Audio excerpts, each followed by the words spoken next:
Let's play a game. I'm going to read you two sentences, and you tell me which one sounds more like you. 1. I'm just not good at this. 2. I'm not good at this yet.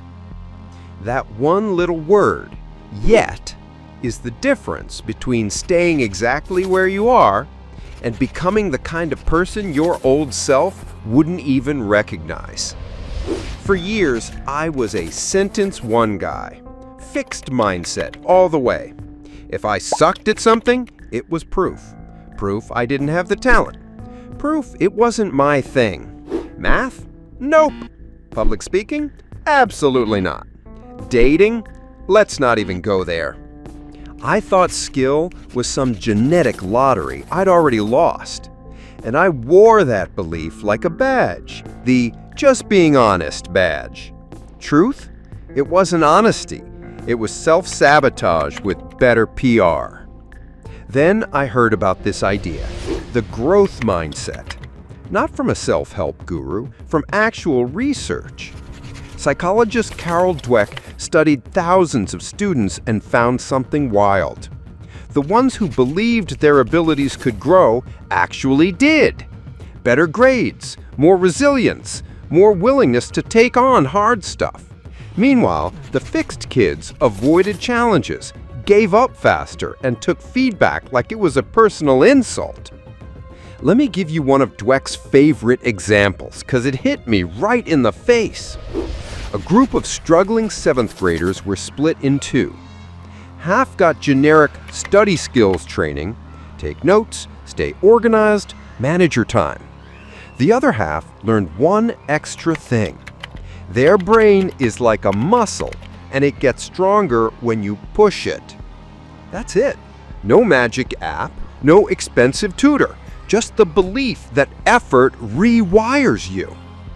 By the end of the semester, the brain muscle kids pulled their grades up, some from failing to solid B's and A's. Same teachers, same schools, same starting point.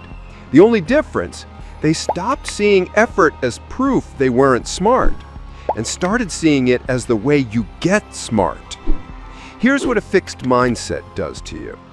Every setback feels like proof of who you really are. Miss a shot? You're bad at sports. Mess up at work?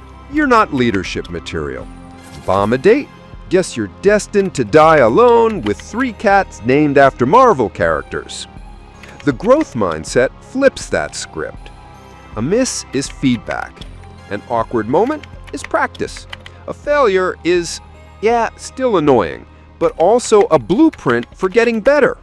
And before you roll your eyes, this isn't just feel-good theory. Your brain is literally wired for change. It's called neuroplasticity. And it's not just students.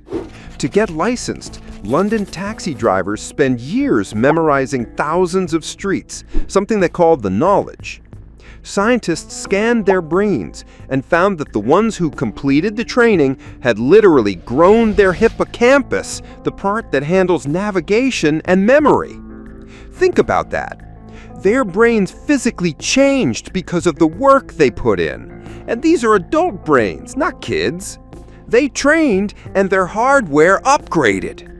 So when you tell yourself, I can't get better, you're not just lying, you're ignoring hard science. When I finally got this, I started small. Public speaking terrified me. Palms sweaty, voice shaky, sounding like a malfunctioning GPS.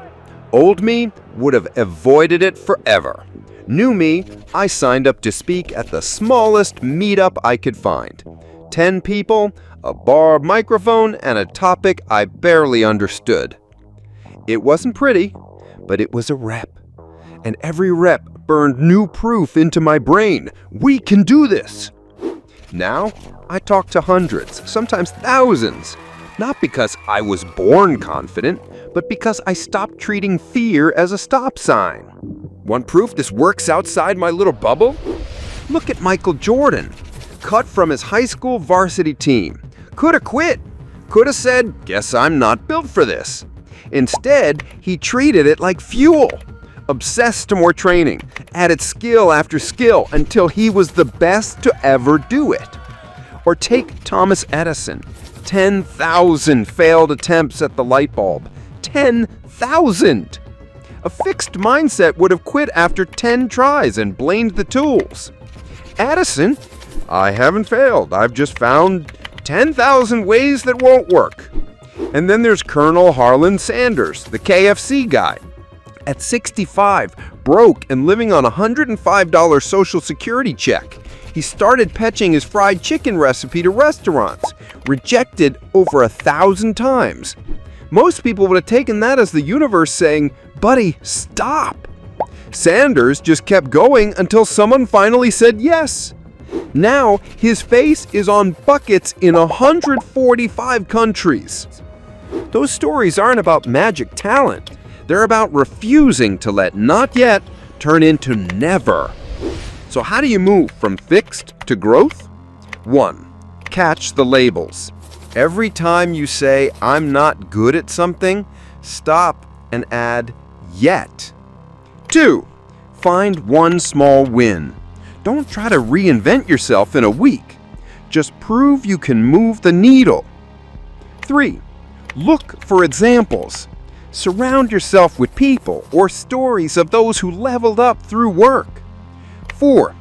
Track progress, not perfection. You're measuring movement, not medals.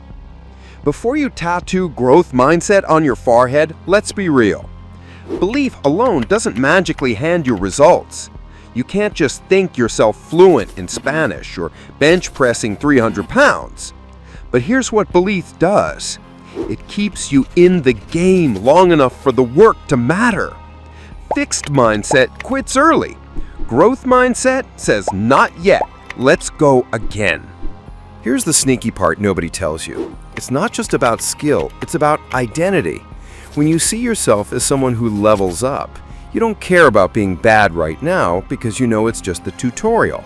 Like any new game, you'll miss shots, fall in pits, maybe rage a little, but you keep playing because you know you'll get good. You stop trying to look smart and start actually getting smart. You stop proving yourself and start improving yourself. And yeah, there will be setbacks. Like the time I actually worked up the courage to ask a girl for her Instagram, and she hit me with a "what a jerk" and walked right past. In that moment, my brain was like, "See, this is who you really are." You probably had your own version of that moment. Different situation, same sting. That's the moment to punch back with "yet." I'm not good yet. I'm not confident yet. I don't understand this yet. Every "yet" is a wedge you jam into the door so it doesn't slam shut on you. That's the shift. And like I always say, shift happens. The question is, are you going to let it happen to you, or are you going to make it happen for you? So here's my challenge for you. Pick one thing you've been avoiding because you're not good at it. Write it down.